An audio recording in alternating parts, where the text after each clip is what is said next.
In the dawn of existence, where the ethereal dance of fire and ice converged, Ginnungagap, a cosmic abyss, echoed with the whispers of creation. Out of this chaotic void emerged Ymir, the first being, a colossal entity transcending classification as god or giant. Ymir lay sprawled across the desolate landscape, embodying the essence of primordial chaos. As Ymir slumbered in the timeless void, an enigmatic transformation began. Beads of sweat dripped from the giant's colossal form, giving rise to beings of frost and ice. These ephemeral entities took shape as the frost giants, wandering aimlessly in the shadow of their unknowing progenitor. Yet, the narrative of creation continued its cosmic tapestry. Aumbla, a celestial cow with origins beyond comprehension, emerged from the icy mist. This cosmic bovine, a creature of nurturing warmth, approached Ymir and began licking the salty ice that encased the giant. With each lick, a new being emerged, Buri, the first of the Aesir gods, radiant and powerful. Buri, in his divine splendor, fathered Bor, a god of strength and wisdom. Bor, through a union with the giantess Bestla, gave rise to three extraordinary sons, Odin, Vili, and Ve. These divine siblings embodied the very fabric of cosmic order and sought to bring stability to the tumultuous realms. As they observed the chaotic dance surrounding Ymir, the gods understood the imperative for a profound transformation.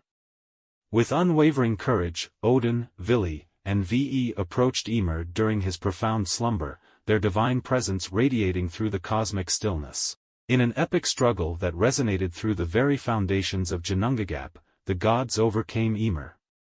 A torrent of lifeblood flowed from the fallen giant, a river of primordial essence that would shape the destiny of the realms. Standing amidst the chaos, the gods made a solemn decision to use Ymir's remains to forge a new world. Ymir's colossal body became the fertile soil of Midgard, the realm destined for humans. His blood transformed into the vast seas that encircled the lands, and his bones rose as majestic mountains, reaching towards the heavens. The giant's skull, a colossal relic, was used to forge the celestial expanse above, adorned with the sparks and embers from Muspelheim. As the gods marveled at their creation, the tumultuous waters of Ginnungagap receded, unveiling the newly formed cosmos. Asgard, now adorned with mountains, seas, and skies, became the centerpiece of a carefully woven tapestry of existence. The creation of the world marked the genesis of a new era, setting the stage for the cosmic drama that would unfold among gods, giants, and various mythical beings. The gods ruled over the world from their home in Asgard, a magnificent city in the sky. They were kind and just rulers, and they brought peace and prosperity to the world. The dwarves, born from the essence of Ymir, revealed themselves as master artisans, crafting treasures of unparalleled beauty and power. Among their creations was Mjolnir, the mighty hammer forged by the skilled hands of the dwarven smiths. This powerful artifact would become a symbol of Thor's strength and a key player in the unfolding events. In the radiant realms of the light elves, beings of ethereal grace reveled in the harmony established by the gods. Their existence, touched by the divine order, became a testament to the balance infused into the cosmos. However, in the shadowed corners inhabited by the dark elves, whispers of unrest lingered as they sought to define their place in the cosmic dance. But amidst the divine order, whispers of discontent began to echo. Loki, the enigmatic and unpredictable offspring of giants, observed the unfolding drama with a mixture of amusement and envy. His mischievous nature would soon cast a shadow over the newfound harmony. Despite his mischievous ways, the gods had welcomed Loki into their home and treated him as one of their own. However, Loki's heart was filled with jealousy and resentment. He craved the attention and adoration that the other gods received, especially Balder, the god of light. Balder was loved by all for his kindness and beauty. The other gods admired him and often sought his guidance. This only fueled Loki's envy, and he plotted to overthrow Balder.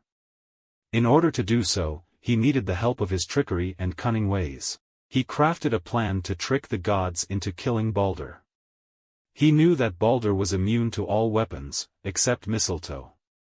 So, he began spreading rumors and lies about Balder's supposed weakness.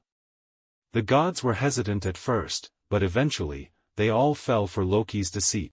On the day of the summer solstice, when the gods gathered to celebrate and honor Balder, Loki saw his chance. He snuck into the celebration and handed a mistletoe arrow to the blind god, Hod.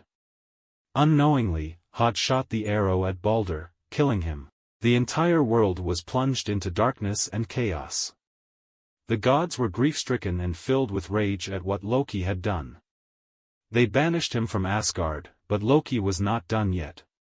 He used his shape-shifting abilities to disguise himself and sneak back into Asgard. He continued to cause chaos and mischief, fueling resentment and anger among the gods. The once peaceful and harmonious city was now filled with tension and conflict. The gods lost their hold over the world and their subjects began to lose faith in them. But as the days grew longer and the nights darker, the grief of the gods slowly turned to anger and bitterness. They blamed each other for not protecting Balder, for not seeing through Loki's deception.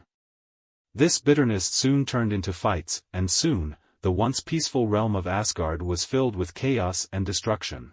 The goddesses, usually the voices of reason and calm, were now at each other's throats, casting spells and hexes, trying to gain the upper hand. The gods, who were once bound by brotherhood and camaraderie, were now divided by their own pride and egos. Meanwhile, on Earth, the humans were suffering. The chaos in Asgard had caused a ripple effect in the mortal realm. Famines, wars and natural disasters were rampant, and the humans could not understand why the gods, who were supposed to protect them, were too busy fighting amongst themselves. For centuries, this chaos continued, and the gods' faith in themselves began to fade. They were no longer the benevolent beings they once were, but instead, they had become petty and selfish. Asgard was no longer a place of wonder and beauty, but a dark and desolate land. Finally, Odin, the All-Father, gathered the remaining gods and goddesses together. He could not bear the sight of his beloved realm in ruins, and after much discussion, they came to a decision: they needed to destroy the world and create a new one. The constant battles between the gods tore the world apart. Nature became unbalanced, and the once peaceful creatures mutated into monsters. The land was scorched, and the seas were polluted. The people of this world were caught in the crossfire, suffering greatly as their homes were destroyed and their loved ones lost. As the world was on the brink of total annihilation, the gods realized that they had to put an end to their endless wars. They needed to save their creation from being destroyed. And so, from the ashes of the old world, the gods came together and hatched a plan. They would create a new world, a world that would be better than the one before. With their combined powers, the gods forged a new land. They called it Midgard, the home of the humans. It was a world filled with lush forests, majestic mountains, and crystal-clear waters. The creatures of this new world were pure and untainted, living in harmony with nature. But the gods knew that a beautiful world could not survive without order and balance. And so, they created the three realms. Asgard, the realm of the gods, spread out high above Midgard in the heavens. Midgard, the realm of humans, was located in the center of the world. And lastly, the underworld, or Helheim, rested deep below Midgard, where the dead were sent to rest. The gods ruled over Midgard from Asgard, watching over the humans and protecting them from harm. They ensured that nature remained in balance, and the creatures lived in harmony. The gods also gifted the humans with the ability to harness their own powers, allowing them to coexist with the gods in a world of wonder and magic. Under the guidance of the gods, the humans flourished.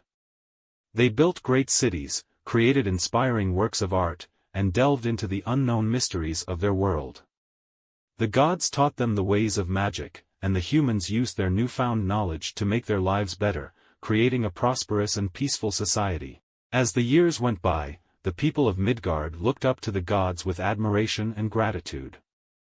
They could not imagine a world without their divine presence.